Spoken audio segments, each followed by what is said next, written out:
is KC Sports Network, proudly presented by Emprise Bank. Pay heed all who enter and beware this podcast. That's right, this is the Pay Heed Podcast on the Kansas City Sports Network. I'm Nick Springer, along with Kevin Flaherty. We're brought to you by Emprise Bank, your partner in all things possible, member FDIC. And we're back with a loaded show today, a little bit of KU basketball, a little bit of KU football as well, with the media polls coming out earlier this week, and also the all-conference teams for the preseason coming out earlier this week. We're going to be diving into that deeply as well here on the show. As always, if you like what you're hearing, or if you're watching us on YouTube, be sure to leave us a 5-star rating and review, leave us a comment, leave us a like, give us your thoughts in the comments on YouTube if you're thinking about KU's ranking in the Big 12 preseason poll, and also the fact that certain individual players did not make the all-conference team that I know people are upset about, which we'll be touching on as well later on in the show here. First off, Kevin, listen, people are going to be listening to this, watching this, so they're going to hear your voice. Tell me a little bit about what happened with you. You're on vacation, and what happened? Yeah. So I actually went up to Alaska and Canada for about 10 days, and as some of you who have allergies can imagine, the act of going from sheer Kansas City, oven heat out into the cold, and then, coming back, it just kind of triggered everything, getting off that plane. God said you never should have come back. And so it was, I hope you guys can bear with me a little bit, because I am working through some allergy stuff. Nick, how have you been the last week or so? Oh, it's been good. It's been good. Actually, you mentioned the weather, and it's been a lot of rain actually over the past couple of days. If you're in the Kansas City or Lawrence area, which I'm in Lawrence, so I was actually trying to move some stuff into a new apartment, and I got rained on quite a bit. Oh. So it was pretty tough, but we got through it. We survived. Similarly, last week, before we do get into some of the KU football stuff, I do want to kind of circle back on this while you're on vacation, Kevin. With the NBA draft, with Johnny Furphy ended up getting drafted into the NBA. He was drafted by the Spurs with the 35th pick, eventually went to Indiana as part of a trade. So he will be with the Pacers. And this whole process was I don't know, a bit unfortunate. Johnny Furphy, it seemed like by all indication he was going to be going in the late teens, early 20s. And as draft night continued of the first round of the NBA draft last week, and he continued to slip and fall, at one point they got to like the mid-20s, and Furphy was the number one available player, according to ESPN's little best players available ticker, but he continued to slip. And listen, I just want to go on a quick rant here about the new NBA draft format that Adam Silver implemented. It is so stupid. Why is the NBA draft 2 nights? Or it's not even 2 nights. It's one night and then just in the middle of the afternoon. What are we doing? I don't understand. It was so stupid. And really, I think it also emphasized kind of the unfortunateness of the situation, because normally, in a normal year, if you were a guy who's in like the green room, whatever, which at this point it's not even a green room, you're just in the stadium seating area. If you're a player invited, if you fall in the first round, no big deal. You just wait an extra 10 minutes and they start the second round and you're good, right? Well, in this new format with Furphy, it was really unfortunate because he falls out of the first round entirely and wastes an entire night, and then has to come back next afternoon to get drafted. So I don't know, what was maybe kind of your reaction to all of that, and Furphy slipping to where he did, and also kind of the whole situation? Yeah, Furphy and Kyle Filipowski both, kind of got that treatment. But yeah, it was one of those things where it was a really bad draft. I mean, really, really bad. And next year is supposed to be a good draft. And so I get when people say, hey, come out, you could be a first-round pick this year. If you come back next year, you could get better, and you might not be a first-round pick because there's going to be more good players in it. At the same time, nothing happens in a vacuum. And when you saw guys like Dalton Connect start to slip, when you saw, he's BC from Baylor lasting to 21 with the type of guy that I think he's going to be a much better NBA player than he ever was as a college player.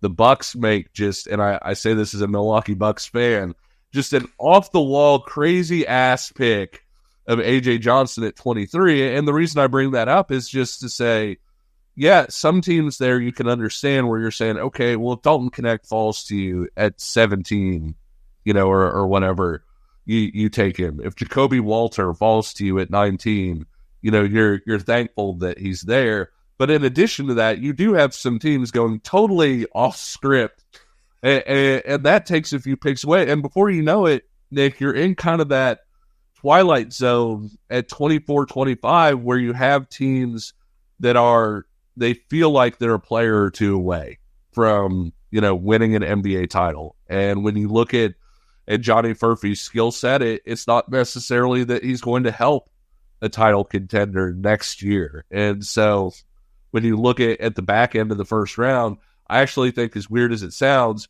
he was more likely to get picked 20-25 than maybe he was 26-30. Then you flip around, you go into the second round, he winds up going to a team that does have title hopes in Indiana. I hope that's a good fit. It's a good organization. They know what they're doing there. At the same time, because they are, kind of in win now mode, they made it, into the second round of the playoffs this year. Because of that, he's going to have to work his way really and improve to get some playing time on that roster.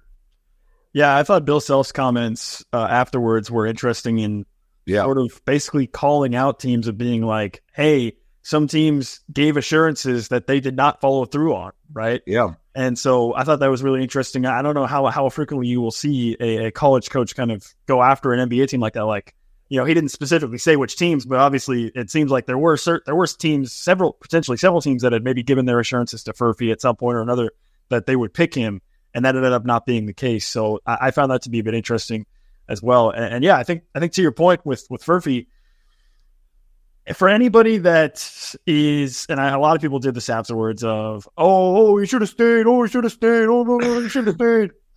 So I'm telling you, man, just save your breath, because this is a young man who made a decision for his career, made a decision to go to the NBA. We talked about this before he made his decision, of the fact that, being the fact that he's from Australia, the idea of coming back to Kansas and playing for a college in the United States maybe isn't as appealing as just simply getting to the NBA.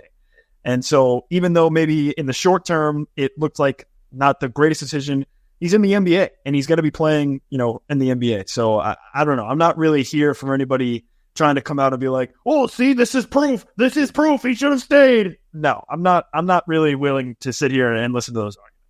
Yeah, and you look at the NIL factor too, right? There are a lot of guys that can get kind of a Godfather offer where a team can say, like, hey, you can go to the NBA where maybe you aren't as valued, maybe you won't get drafted, whatever else, or you can come back here where we value you at this dollar figure. Johnny Furphy being an international guy, yes, there are teams that work around the international, NIL, limitations, but at the same time, it wasn't the sort of thing where you could make that sort of offer and say, hey, come back and you'll make $1 million or whatever and have a chance to develop. That wasn't an option available to him. Like you said, the ultimate goal is going to the NBA. The one thing I will say is, for me, it's always, a lot of people say you want to go when your stock is the highest. For me, I don't know that I necessarily believe that anymore with the NBA salary structure. I believe that you want to go when you're ready, and most ready to where you're going to have a shot at that good second contract, because that's really where the money is with the rookie scale and everything else being what it is. And so with Furphy, it's going to be an interesting deal because his best basketball is ahead of him. He does have a lot of growth that he can make. He's joining the roster that, unless he grows significantly, fairly quickly, he could have a hard time cracking that rotation in a major way.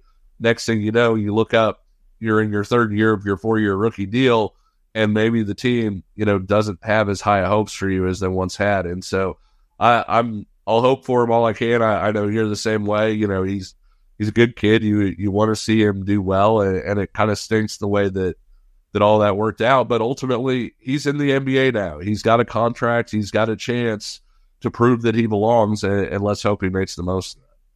Yeah, and one other quick note. I mean, listen, time is money, right? Yeah. Your extra year, of whatever, that's a big difference. If you're getting your second contract at 23, 24 instead of, 20, a year or two later, if you stay around in college, if you were Furphy in this case. So it is interesting. Certainly wish him best of luck, like you said. And for people that say, oh, it should have come back, chill. It'll be okay. One other quick note here on KU basketball before we do switch over to some KU football talk with the Big 12 preseason polls. They also last week had their conference slate announced for KU, and this is significant because the Big 12 is expanding to 20 conference games this season because of the expansion of the conference overall, adding those 4 schools from the Pac-12. So you add that in, and you look at Kansas's conference slate, no more home and homes. Obviously, they experienced that last year. And I think KU really came away pretty well with their conference slate. We don't know, obviously, like the days and times, whatever, so on and so forth. But you have the teams, at least you know you're going to be playing home and home, home and away, and so on and so forth. So the teams that KU gets at home, Arizona, Arizona State, Oklahoma State, Texas Tech, West Virginia, those are teams that they don't have to go on the road to. Arizona being most notable there, right? They get to come down and field us. I saw some people saying, oh, that would have been a good opportunity to do a home and home with KU and Arizona, being Arizona one of the premier programs, but they're going to be coming down and field house. Kansas doesn't have to make the return trip. Most notably here is you don't have to go to Lubbock and you don't have to go to Morgantown. And I'm guessing Bill Self is having a huge sigh of relief about that, because those are 2 places that have not been very kind. I believe Bill Self, he still has a losing record in Morgantown, right? That's the only place I believe he has a losing record in Morgantown. And then some of the issues KU has had in Lubbock as well. So you dodged the bullet there, I think, with those 2 teams. The teams that you go to and don't come down Fieldhouse: Baylor, BYU, Cincinnati, TCU, Utah. Pretty fine with this list, right? I think in the grand scheme of things, you take not going to Lubbock and Morgantown versus Baylor not coming down Fieldhouse. That's fine, I think. And then the home and away teams, so the teams that you're going to be playing, home and home with, is Colorado, Houston, Iowa State, Kansas State, UCF. Those all make sense in terms of regionality. Houston kind of sucks. You have to go back there again. And then UCF as well, a place where you did lose there last year. So I don't know. When you think about this slate of conference games that KU now has with who they're going to, who's coming down Fieldhouse, what was maybe your biggest takeaway? Yeah, I mean, better the Big 12 people than me, right? Because the math don't be mathin', as the kids would say, with all the extra teams and not having all the home and aways. And it's tough because you look at a situation like Baylor, for instance, that, is a potential Big 12 title contender, and you have to go to Waco and they don't come to Lawrence. Well, you look at it and you say, okay, do you really want to add that extra game against Baylor, to where it's home and home there? Last year it was Iowa State. You make the trip to Ames. They don't have to come back. Overall, like you said, I thought KU made out pretty well. I was really, really glad to see Iowa State as one of the home and homes. I hope that sticks, for all the talk about, rivalries or whatever else. Iowa State has maybe been as good a rival for Kansas in basketball over the last 10 or 15 years as anybody has, with K-State kind of fluctuating in terms of, how good it's been. Missouri obviously leaving. That's one that looking at it last year, I was like, oh man, I really wish they would have kept that home and home. Like you said, would have been a fun trip to Arizona. You'll probably go there next year, although it's not straight 1-to-1, I don't think. But at the same time, they do have home and homes against a couple Big 12 contenders, a couple other Big 12 contenders. They don't, and it worked out, I think, pretty well for them. I thought the conference did a really nice job of balancing difficulty with the schedule, and that's not an easy thing to do with a conference like the Big 12, where you have, like 5 teams in the top 10 or 15. Yeah, and on that Iowa State point, I know some people were saying, well, KU had to go to Iowa State, but Iowa State didn't go to KU last year. It should be Iowa State, KU shouldn't have to go back to Ames again this year.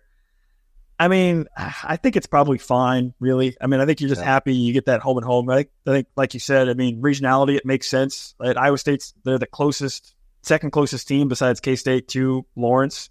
So I think it makes sense from a scheduling standpoint to relieve some of the headaches probably in the conference office of just making that one of the home and homes. And it makes sense also from a competitive standpoint because, as you said, Iowa State's been really good. So it's a good matchup to have in the home and home. So we'll be keeping an eye on that. All right, let's dive into some of the Big 12 football side of things with KU and the Big 12 football preseason media polls and also the conference teams. We're going to get to that coming up. But first, we're going to tell you our sponsors at Home Field Apparel. You can go to homefieldapparel.com, check out over 130 different colleges. True story, Captain. True story. A couple days ago, I was out in Lawrence. I was wearing my Jayhawk Relays Home Field Apparel shirt, and a man stopped me on the street and said, "Hey, I like your shirt." And then that was when I told him, hey, I got this at homefieldapparel.com. You can use promo code PAYD24. No, I didn't do that to him. But I just told him, yeah, it's a nice shirt. It's a good shirt. But yeah, we have a new code, by the way. New code, 50% off your first order at homefieldapparel.com. It's PAYD24. So just the name of the podcast, PAYHEED, PAYD24. Gets you 15% off your first order at homefieldapparel.com. You still have time. I mean, we're coming up on, we're less than 2 months away from football season. So time is winding down for you to get over there, get yourself some KU gear so you can be geared up to go to Judge Mercy Park, to Arrowhead Stadium, and then eventually on Fieldhouse in the winter as well. So homefieldapparel.com. Let's talk KU football coming up next. We appreciate you supporting KC Sports Network by listening to our podcast. You have helped us become the highest-ranked Chiefs podcast network in 2022 and 2023. And don't forget about our daily Substack newsletter, the best written analysis you can find on the Chiefs straight to your inbox every day. kcsn.substack.com. This is the Paid Podcast on the Kansas City Sports Network. I'm Nick Springer along with Kevin Flaherty. If you like what you're listening to or watching, if you're watching us on YouTube, thank you. You can leave us a comment on YouTube, give us your thoughts, and also leave us a like, give us a 5-star rating and review on Apple, Spotify, wherever you listen on the podcast side. It helps support us and grow the show as well. Okay, let's get into some Big 12 football talk here. Let's start with the preseason poll, which came out earlier this week for the Big 12. The media poll, Kansas is 4th in the poll. They got 5 first-place votes, actually, Kevin, which is pretty cool to see for KU, just how far they've come in the last couple of years under Lance Leipold. Utah was first with 21st-place votes. And did Kansas State 2nd, Oklahoma State 3rd, Kansas 4th, Arizona 5th. That's the top 5 before you get to Iowa State, West Virginia, UCF, Texas Tech, TCU, Colorado, Baylor, BYU, Cincinnati, Houston, Arizona State. So Kansas gets 4th. They get some first-place votes. First off, did you ever think you would live to see the day that Kansas is getting first-place preseason votes in the conference? Well, I believe Kansas got first-place votes back in 2009. One of the years that I covered them. They'd had the Orange Bowl season, and then 2008 they won 8 games, and they were a pretty trendy pick, I feel like, to win the Big 12 North at least in 2009. So that would have been the last time that I can remember it. Certainly no year after that, I don't think. But no, it was interesting in that I wrote the Big 12 preview or wrote a lot of it for Lindy's this year, and the top 7 teams were the same. There a couple were in different order, but it does feel like that's 7 when you look at Utah, K-State, Oklahoma State, KU, Arizona. Those were my top 5. I had Utah and Oklahoma State 1 and 2. I had Kansas 3, Kansas State 4, and Arizona 5. I had Iowa State 6, just like the media did, and West Virginia 7. And so it does feel like there's a little bit of consensus there in terms of who the top teams are, even if you don't necessarily agree of, okay, I think Oklahoma State's better than K-State. I think, this person thinks KU or K-State is better. But it does seem like there's a pretty good top half there.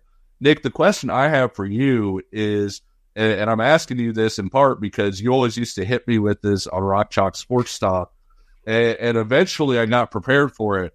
Which team outside of that top half do you feel has maybe the best chance to hop into that top 5? Because I do think in that bottom half of where the media has people, I think there are some really intriguing teams where if things come together, one of the things I saw, and I'm not saying Baylor will get there, but one of the things that I saw over the last week or so, Daquan Finn did really well at the Manning Passing Academy.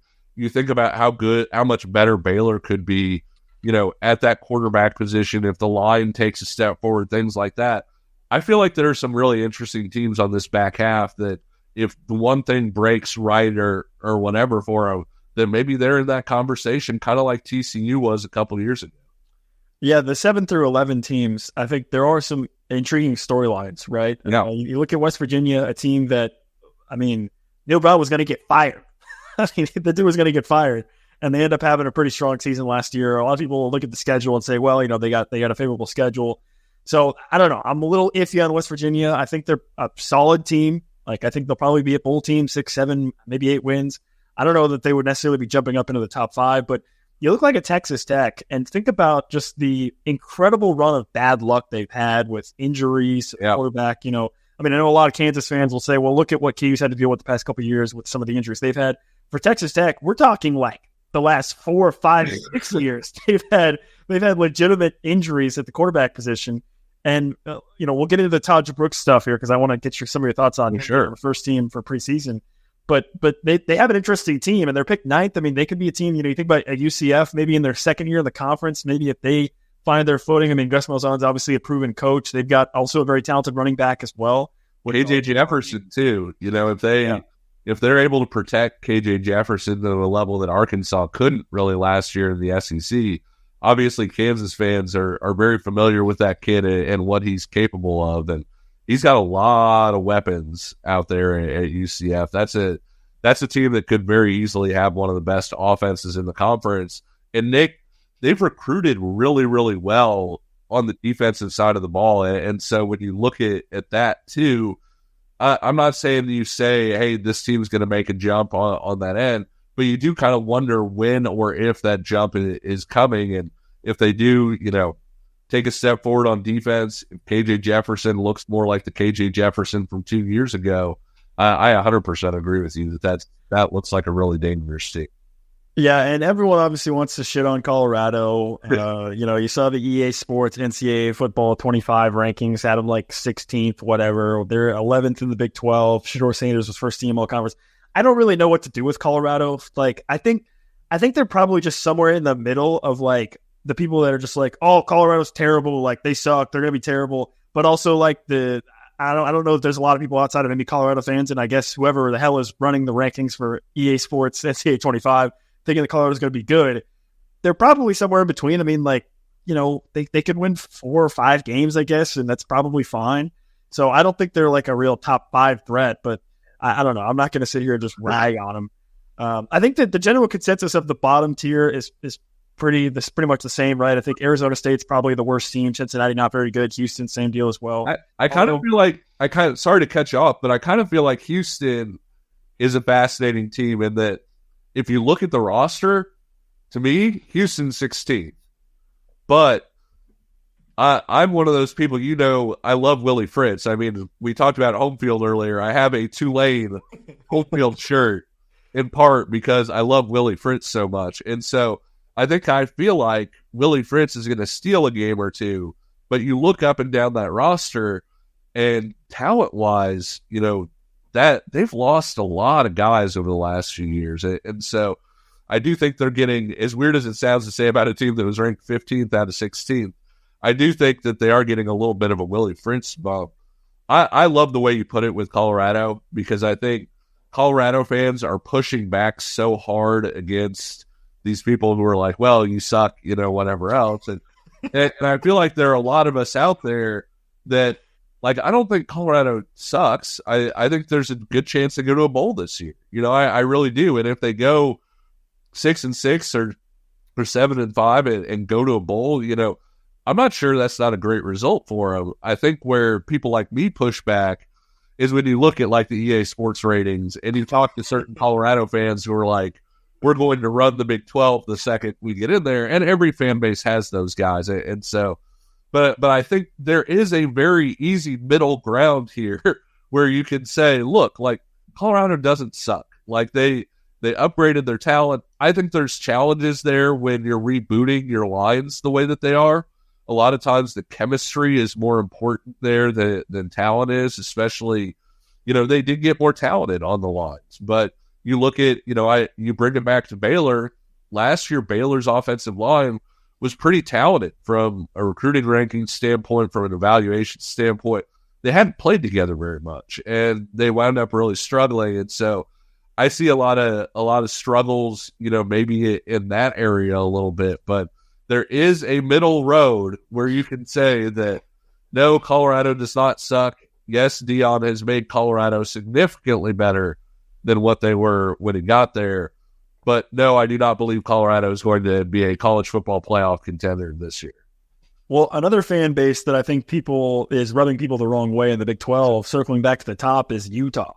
A lot of Utah fans coming in, and they actually do believe that Utah is just going to run this conference. And listen, it's fair. I mean, Kyle Whittingham comes in as already probably being one of the best coaches in the conference with Utah. I think at this point, maybe Mike Gundy, you would say, is maybe the best coach. I mean, obviously, if you're Kansas, you'd say Lance Leipold. I think is probably up there. But in terms of accomplishments, it's probably Gundy or Whittingham at this point. He's won the Pac-12 a couple of times. You know, you have Cam Rising coming back for his 18th season. So if he's able to stay healthy, then, you know, all of a sudden maybe that you get something cooking there. And I don't know. I mean, I think this top four, you kind of touched on a little bit earlier, but this top four, top five, really, you could probably put them in virtually any order, right? I mean, I think Utah is probably in your top two. Kansas State's probably there, Oklahoma State, but in some order or fashion, that's kind of where it's at. The one thing that I keep thinking back to, though, and I'm curious what your thoughts are on this is, and this is significant both for Arizona, Kansas State, and I think for Kansas as well, because of the fact that they play Kansas State. You have two teams that are in the top five of the preseason Big 12 poll, Kansas State and Arizona. They're going to be playing a game, and it is not going to count for the conference. Okay? Yep. And I think that is very significant, and I think not enough people are maybe really talking about the significance of that, because there is a very real possibility that a team like Kansas, for instance, you know, Kansas State could lose to Arizona and go on to beat Kansas or whatever, and they could have the same record. Maybe it's 9-3, 10-2, whatever. And Kansas State could be getting the nod because of the fact that Arizona game is not a conference game. You think about also with Arizona, right? If they lose to Kansas State, but then they go on the run, they could be in the Big 12 title game instead. I don't know. I mean, on one hand, like, I understand, okay, yes, it's something that was agreed upon, a home-and-home, non-conference, whatever, but, like, man, I just really hope that doesn't factor into who makes the Big 12 title game or what the Big 12 title race looks like later in the season when we get down to if it's a Kansas State situation or, you know, whatever. And that game, the fact that there was only one way or the other impacts who would make the conference title game. So I hope that doesn't happen, but I think more people should be talking about it now, to be honest. Yeah, I get that. I do think if Kansas winds up putting itself into that discussion, I do think there's going to be a lot of people that talk about the fact that Kansas doesn't get Utah, doesn't get Oklahoma State, doesn't get Arizona. Of the top four teams other than Kansas plays one of them, and that's Kansas State in Manhattan. And so when you look at that part, you know, you can say, we've used this exact expression on the show before, but I hate the expression when somebody says a schedule is easy, because you don't know really in terms of what your injury situation is going to be, in terms of what other people are going to look like. I'm sure 2 weeks or so before KU played Texas Tech and Lawrence, I'm not saying KU thought that would be an easy game, but I'm sure that a lot of people felt like that was going to be a victory, and you don't know necessarily. But I do think it's incredibly manageable when you look at least the perceived top teams. Last year, Oklahoma State reached the Big 12 title game, in part probably because they avoided Texas. Now, to be fair, they did beat Kansas. They did beat Kansas State. You know, both of those teams, they got in Stillwater and wound up winning those games. But with the unbalanced Big 12 schedules, and in this case, a Big 12 game that's not a Big 12 game, you know, I think that this is going to be a pretty significant talking point in this conference, because there isn't a Texas last year or what Oklahoma has traditionally been in the Big 12 at this point, I don't think. And that's not saying that nobody will ever get there. I feel like Utah, I don't know if you agree with me on this, I feel like Utah is probably not a top 10 team this year and is probably still the Big 12 favorite, whereas last year you went in thinking, hey, Texas has a really good chance to make the college football playoff when it was only 4 teams. And so I don't think that there's a team that's, you know, head and shoulders above everybody else. And so I think that scheduling talking point is going to be one that gets brought up quite a bit over the next few years. Well, speaking of that, I want to get to the preseason all-conference team, so first team as well. And to your point about Utah saying that you don't think that they're necessarily the top team, listen, they're picked to finish first in the conference, and they had basically 2 players on the all-conference team on offense and defense. Their other one was a punter, which, like, oh, do you want to count that? I don't know. I don't think I really want to count that. Or they have one player on the first team on the offense and one player on defense, right? You look at Kansas State, who was picked second. They had zero. They have nobody, not a single player on either team. So, that just kind of maybe hammers home your point of there are a number of teams in this top four, this kind of idea that we've been circling around, and really it feels like any of them could possibly go on to win the conference. And also, one other quick caveat I want to say, I mentioned before we really dive into this preseason all-conference stuff, is there's 16 teams now. There's way more players that are going to be taking up some of these spots. So, I know some people are maybe upset one way or the other about different things, but there's just a lot of players. When you have 16 teams, you just have a lot of players to choose from, and a lot of really good players at that.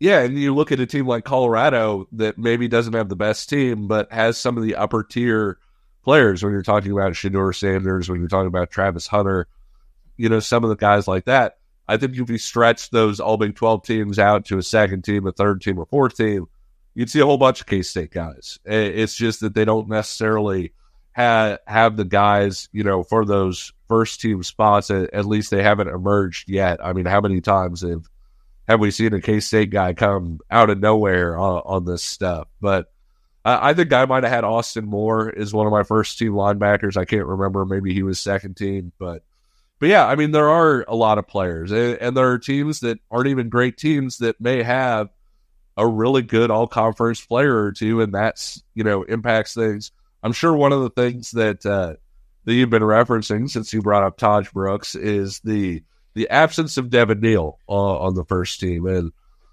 Ollie Gordon, I think there are three sort of really great backs in this conference. And RIP my mentions, with UCF fans, because I think Harvey is kind of right there, but maybe a half step down.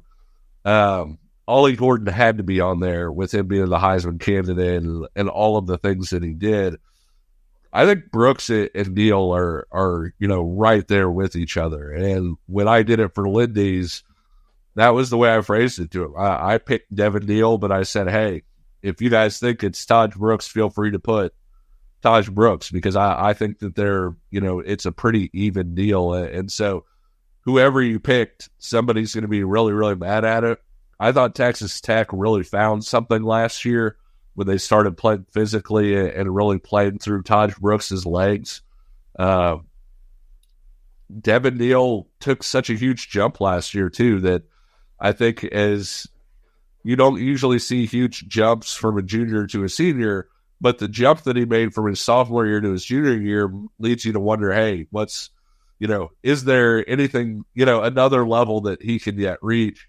And then when you look at, maybe at RJ Harvey's level or just below that, I mean, you've got DJ Giddens, Colorado's got good running backs. I mean, everybody, it feels like, has running backs all over the place. And so somebody was going to get left off, and it's unfortunate in this case that it's Devin Neal, but the good news is they get to go out on the field, and Devin Neal has a chance to try and win this thing for real.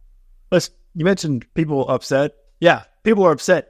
Me, I'm upset. What are we doing here? This is ridiculous. Okay, I don't understand how Devin Neal gets left off here. Kevin, he had 6 more rushing touchdowns last year than Taj Brooks. And on way less usage, by the way. Taj Brooks was getting fed, to your point, because of the fact that Texas Tech was rolling out their 7-string quarterback, so they were just feeding him the ball. No, I think this is ridiculous. And one of the things that I want to mention here is when you watch KU, when you watch Devin Neal, there are moments where you say, wow, Devin Neal, he's the best player on the field. How many times have you watched Taj Brooks and thought, oh, Taj Brooks is the best player on the football field? I'll tell you how many times I thought that. 0. Bupkis. No. I would disagree with that, because I don't know that you think that after a wow play or something like that, because Devin Neal had those wow plays where you're like, oh my gosh, he's the best player based on that play that just happened. I feel like Taj Brooks is more, he's that inevitable dude, right? He's going to get the ball 80 bajillion times, and you're going to say in the third quarter, like, my God, I wish we weren't having to tackle Taj Brooks. This is really annoying because we can't tackle Taj Brooks. And so I like Taj a lot. Like you said, I think, you see those commercials for like the Boston Dynamics robots that do the different tasks. That was pretty much what Texas Tech had at quarterback at certain points last year, because even when Baron Morton was playing, I'm not saying he had a separated shoulder. I think his shoulder was like laying on the field, like next to him. It was, even when he was playing, he was really banged up. And so if they have the ability to throw the ball a little bit, which I think they're going to be able to do, they're, knock on wood, hopefully going to be a little bit more healthy in that quarterback position, because you just feel awful for that happening over and over and over again. I think we could maybe see more times where we're like, well, gosh, like Taj Brooks is unbelievable. It's just now he's not running into, 15-man boxes all the time. So when you zoom out and look at the entire offensive preseason Big 12 team, Kansas didn't get anybody, which I think is probably a surprise for some people, just because of the fact that this is a team that has had one of the better offenses in the conference. Now, obviously, you have a new offensive coordinator, Jeff Grimes. Listen, if you want to go kind of position by position, Jalen Daniels, I understand you can't put him first team, right? I mean, he didn't hardly play last year. I'm fine with that. The Devin Neal thing we talked about. Devin Neal should be on there. That's my opinion. You look at the wide receiver position, and I think when you think about a guy like Lawrence Arnold or Luke Grimm, the case can be made there, but the issue is this is a stats-driven thing, right? So I'm not really sitting here and just being that upset about the fact that those guys aren't on there. Either one of them isn't on there, because even though I think, people that follow KU fans, us included, we recognize, hey, these are really, really talented players, really, really skillful receivers. They just don't necessarily get the ball enough because there's so many of them that I don't think any of them can be recognized. So I'm okay with that. That didn't really bother me either. I think in the tight end position, listen, as much as we love Mr. Applebee's Jared Casey, that dude is not getting on the first team at tight end. Okay, that's fine. But one thing I did want to mention to you, and I don't know maybe how you feel about this, is there any possibility, or do you think there should have been any possibility, maybe when you look at Bryce Foster, of him being on this team? This is a guy that started 12 games at Texas A&M. He was a really, really talented offensive lineman at the center position. And should there have been any possibility of that? I'm just positing. I'm not even saying that it should have been. I'm just saying, could you even make a case or an argument that he should have been possibly in consideration for that? I don't think so. Not yet. I get that, I get the case that you could make, and the fact that he was starting games in, the toughest conference in college football and all of those things. But there are guys that did not make this all-conference team that made all-conference teams last year, and not necessarily the Big 12s, but they transferred in and they're left off. And so I don't think so necessarily. The guy I'm interested to see, and I'm not saying that he will make it or he won't make it, I think Logan Brown has a lot of upside. And so I think Foster's going to be somebody to watch. I think, based on what I saw this spring, there's at least a chance that Logan Brown becomes kind of, and granted, he's been at KU for a year, but was injured last year. He could kind of become the next transfer at Kansas to kind of grab a hold of something and become, one of those all-conference type guys. But no, I liked the first team offensive line. I thought it was a good combination of guys that have done it before in the Big 12, all of those things. But I do think, Foster he'll have every chance to prove that he's that guy. And like we've talked about, I'm so fascinated to watch him play, because he's such a different center than what Kansas has had, in terms of being, just this giant, brawly, throwing guys out of the way versus, kind of what they had in Mike Nowitzki, who was very good, but in a very different way. And so I'm interested to see how all that puzzle sort of fits together too. Yeah, and I'm not saying that Foster should have been on there, and I acknowledge, hey, listen, in this era of the transfer portal, it is very difficult to say, well, this guy transferred in from this conference, whatever, his productivity, however it may be. But that was just something I was a little bit curious about. When you go to the defense, this is where things get really interesting for Kansas. Yep. KU gets 2 players on the All Big 12 first defensive team. You could easily guess Kobe Bryant, but the second one being Melo Dotson. You get your top 2 defensive backs on the All Big 12 defensive team in the preseason. At this point, Kobe Bryant, I think, is almost a household name, really, in the conference. I mean, he's really, people notice him, people know what he is about and his skill set and how type of player he is. But Melo Dotson is an interesting one, right? Because he obviously plays across from Kobe Bryant, had some really big plays last season, a couple of big interceptions, and made some big plays for KU last season. But were you surprised maybe to see Melo Dotson also making the first team along with Kobe Bryant? Yeah, I was. And that's not a knock on Melo. I think if they had picked, 4 DBs rather than 5, he probably would have been the guy, left off. I think the obvious ones were Davis, Hunter, Cooper, and Kobe. I think that when you look across the conference, there are some other guys that deserve to be in that discussion in terms of first team All Big 12. But to your point, it's the biggest thing that a defensive player can do is, force a turnover. And I guess the very biggest thing he can do is force a turnover and do something with it. And we saw Dotson do that at multiple times last year. As a playmaker, I can 100% see this guy, he, based on the big plays that he made, he deserves to be there. I think with Melo, where you're looking at him to say, is he legitimately, like, if you lined up all the conference's DBs at the goal line and said, I'm picking 5 to start my team, where Melo needs to be to kind of be on that list, I think, is be more consistent in what he does, where it's not maybe as boom or bust. And to be fair, you could say a little bit about that, about Kobe too. I thought Kobe, was terrific last year in a lot of different ways. And there were a few times where, maybe he got caught a little bit trying to be a little bit more of a playmaker. And so when you look at this group, here's an interesting kind of off the wall question for you. Marvin Grant, I think, had a really big spring, and he's a guy that looks like he could get used in some different ways that really play to his strengths. Would it shock you at all if at the end of the year, the guy getting more All Big 12 mention rather than Melo was Marvin Grant out of that defensive backfield? No, that wouldn't surprise me at all. I mean, I've been a huge Marvin Grant fan really for the past season or so. He's an excellent hard-hitting safety. I am curious, I think his play style is much more of like box safety, downhill, kind of run you over type. And I think he's going to be in a position this year where he's going to be asked to be doing a little bit more, which is exciting because I think he's capable of that. But also, let's see if he's able to kind of take that next step in the progression of his abilities. But no, that wouldn't surprise me at all, right? And I think with Melo Dotson, the other thing to point out here is he probably does benefit from the fact that because Kobe Bryant is on this team for Kansas, Melo Dotson is not being asked to guard the number 1 receiver week in and week out because Kobe Bryant's been normally getting that assignment. So I think maybe Melo Dotson benefits from that a little bit, that he can play against, a number 2, number 3 guys instead of focusing on the number 1 guy because Kobe Bryant is normally going to be getting him.